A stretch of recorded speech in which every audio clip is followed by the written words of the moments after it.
Welcome back. The House passing a continuing resolution yesterday that, if approved by the Senate, would avert a government shutdown. 336 lawmakers voted for the bill. 96 voted against the two-step proposal, which would fund part of government until January 19th and the rest until February 2nd. This is a laddered approach by House Speaker Mike Johnson. He needed Democrat support to pass his first big victory, as over 90 Republicans voted against the bill. Johnson released this statement, quote, "The passage of today's continuing resolution puts House Republicans in the best position to fight for conservative policy victories." Joining me right now is Tennessee Congressman Andy Ogles, who voted against the spending bill. Congressman, thanks very much for being here this morning. Why did you vote against it? Absolutely. Well, you know, I had some concerns with the way the bill was structured. There was a ghost gun provision in there that stretches to February. Then you had the Farm Bill extension, which should have been a standalone bill, but that takes us through September. And I understand the idea that the farmers need reassurances during crop season, that it's okay to plant, and that we would readdress this in January. But again, it should have been a standalone bill. Look, I was one of the 20 that fought for the rules changes. You have a germaneness issue, meaning that bills have to do with one another. And a continuing resolution and the germaneness issue do not go together. And look, some of the spending levels that were in there continue the Biden administration's woke, legislation and agenda. And so, look, I support the speaker. He's a friend of mine, but I did not support this bill. And I told him as much. And we went back and forth in a friendly kind of exchange, if you will. But at the end of the day, it did pass. I'm happy that we're moving forward and we get to appropriations. Yeah, I mean, look, clearly, even those who voted for it longer term want to see spending reined in. That's for sure. And this bill does not do it, as it does continue the same spending priorities of Nancy Pelosi and the Democrats until February. But do you see a vision out there? Do you see a plan out there to actually rein in spending longer term? Yeah, I mean, and that's where I'll give Speaker Johnson credit. He's laid out, behind scenes, talking to the Freedom Caucus, which I'm a member of, we want to go on the offensive. We want to cut spending. We want to go to conference with the Senate. We want to find a path forward. But part of that is we do have to finish our appropriations bills. And look, the world's on fire. You have Russia and Ukraine conflict. You have Hamas and the Palestinians versus Israel, and some of the other bad actors in the region are looking to join in. So we've got a lot of work to do. We've got to get back to appropriating, and this is a good step. Again, I wish we'd taken another path. I think we could have put forward a laddered CR that had an Israel provision in it with a pay for out of the Commerce Department, which would have sent a signal to the American people that, yes, we're committed to supporting Israel, but we're going to cut our budget. We're going to find money that we already have to pay for it versus the same old, we're going to borrow money, borrow money at a time when we have so much debt. Well, let's talk about the Israel money, because Senate Democrats blocked the House's Israel standalone package.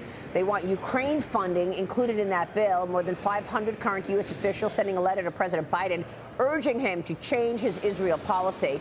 And the New York Times is reviewing a copy of that letter, which is urging Biden to demand a ceasefire and call for de-escalation of this conflict. Congressman, where is this going?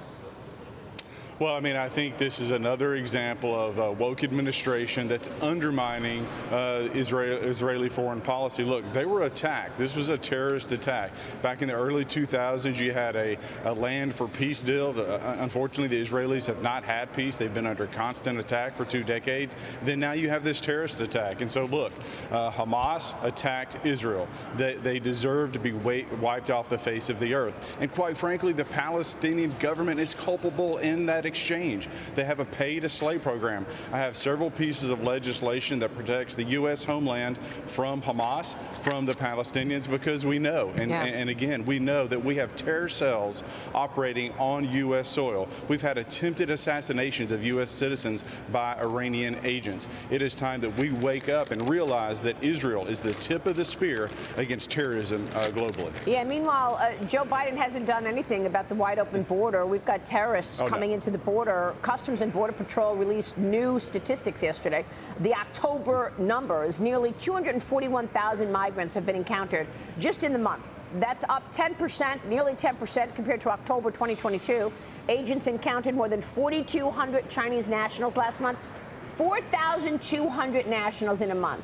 That's on top of 2,000 nationals in a 2-week period from China. 430 Chinese migrants were encountered in October of 2022.